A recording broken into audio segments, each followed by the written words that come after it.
Hello, explorers children. It's so nice to be able to talk to you. I wish I could hear your lovely voices. I've got a story that I'm going to read to you and I hope you're going to enjoy it. It's The Smartest Giant in Town. Okay. George was a giant. He was the scruffiest giant in town. He always wore the same pair of old brown sandals and the same old patched up gown. Look, can you see him here? I wish I wasn't the scruffiest giant in town, he said sadly. But one day, George noticed a new shop. It was full of smart clothes. So he went shopping and he bought a smart shirt, a pair of trousers that were very smart, a smart belt, a smart stripy tie, some smart socks with diamonds up the sides, and a pair of smart, shiny shoes. Now I'm the smartest giant in town, he said proudly. George left his old clothes behind him at the shop. He was about to go home when he heard a sound. On the pavement stood a giraffe who was sniffing sadly. "What's the matter?" asked George. And there he is in his very new smart clothes looking at the very sad giraffe. And the giraffe said, "It's my neck. It's so very long and so very cold. I wish I had a long scarf to make it warm." "Cheer up," said George.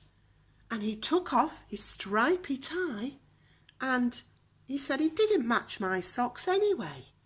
I wound it around and around and around the giraffe's neck.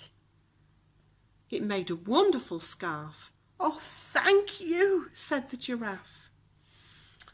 As George strode towards home, he sang to himself. "My tie is a scarf for a cold giraffe, but look me up and down. I'm the smartest giant in town." George came to a river. On a boat stood a goat who was bleating loudly. "What's the matter?" asked George. And there's the goat on the boat. "It's my sail," said the goat. "It blew away in a storm. And now I wish I had a strong new sail for my boat." Said George. "Cheer up." And he took off his new white shirt. It kept coming untucked anyway, he said as he tied it to the mast of the goat's boat. It made a magnificent sail. "Thank you," said the goat, and there it is. George's lovely new shirt on the boat. George strode on, singing to himself. "My tie is a scarf for a cold giraffe. My shirt's on a boat as a sail for a goat. But look me up and down. I'm the smartest giant in town." Then George came across a tiny, ruined house. Look at that. There's no house left. Beside the house stood a white mouse with lots of baby mice. They were all squeaking. "What's the matter?" asked George. "It's our house," squealed the mother mouse. "It burned down and now we have nowhere to live. I wish I had a nice new house. Look at the mice. Look, they're all very sad. They've got nowhere to live." "Cheer up," said George, and he took off one of his shiny shoes. "It was giving me blisters anyway." As the mouse and her baby scrambled inside, the shoe made a perfect home for them. "Thank you," they squeaked. George had to hop along the road now, but he didn't mind, and as he hopped along he sang to himself. "My tie is a scarf for a cold giraffe. My skirt's on a boat as a sail for a goat. My shoe is a house for a little white mouse. But look me up and down. I'm the smartest giant in town." Look, there he is hopping. George came to a campsite, and beside a tent stood a fox who was crying. "What's the matter?" asked George. And there's the very sad fox. Look, look. "It's my sleeping bag," said the fox. "I dropped it in a puddle And I wish I had a warm, dry sleeping bag. Cheer up, said George, as he took off one of his socks with diamonds up the sides. It was tickling my toes anyway, he said. As the fox snuggled into it, it made a very fine sleeping bag. Thank you, said the fox. Look. What a wonderful idea. George hopped on, singing to himself. My tie is a scarf for a cold giraffe. My shirt's on a boat as a sail for a goat. My shoe is a house for a little white mouse. One of my socks is a bed for a fox. But look me up and down, I'm the smartest giant in town. He's not looking quite so smart now, is he? George came to a big squelchy bog. Beside the bog stood a dog who was howling. Oh! What's the matter? Asked George. It's this bog, said the dog. I need to get across, but I keep getting stuck in the mud. I wish there was a safe, dry path. Said George. Cheer up. And he took off his smart new belt. It was squishing my tummy anyway, he said, as he laid it down over the bog. It made an excellent path. Can you see? Look. Now the dog can walk along the belt on the dry path that the belt had made. Oh, thank you, said the dog. The wind started to blow, but George didn't mind. He hopped on, singing to himself. My tie is a scarf for a cold giraffe. My shirt's on a boat as a sail for a goat. My shoe is a house for a little white mouse. One of my socks is a bed for a fox. My belt helped a dog who was crossing a bog.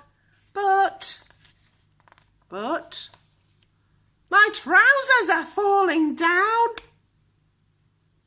I'm the coldest giant in town. Suddenly George felt sad and shivery and not at all smart. He stood on one foot and thought, I'll have to go back to the shop and buy some more clothes, he decided. He turned round and hopped all the way back to the shop. Hop, hop, hop, hop, hop. Look, passing everybody with his trousers round his ankles. Oh my goodness.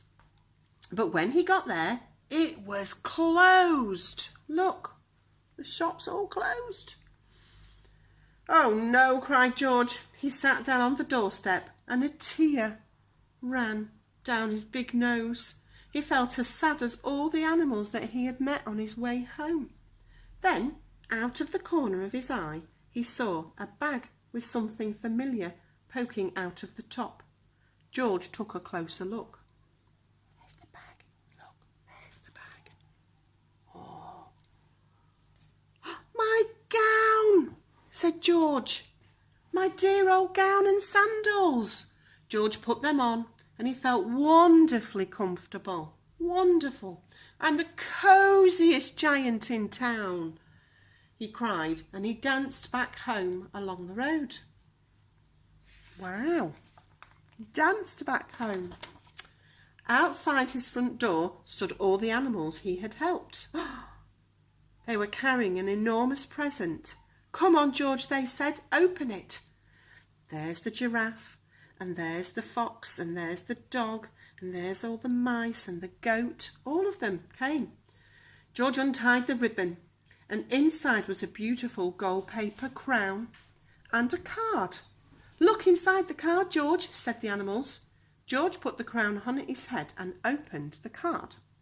There is the card.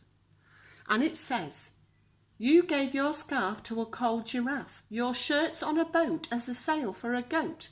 Your shoes is a house for a little white mouse. One of your socks is a bed for a fox. Your belt helped a dog who was crossing a bog. So here is a very fine crown to go with the sandals and gown of the kindest giant in town. Ah, and that's true, isn't it? George was very kind and helped lots and lots of people with his new clothes. So, I hope you enjoyed the story, children, and maybe my singing a little bit. Perhaps you'll sing along with me when you watch it again. I've got some ideas of things that you can do after hearing this lovely, lovely story, and I'm going to send them to your mummies and daddies, and maybe you can show me the work that you do. Lovely, lovely ideas, and anything else that you think you can do from this. I hope to see you all again really soon. Stay safe, and bye-bye for now.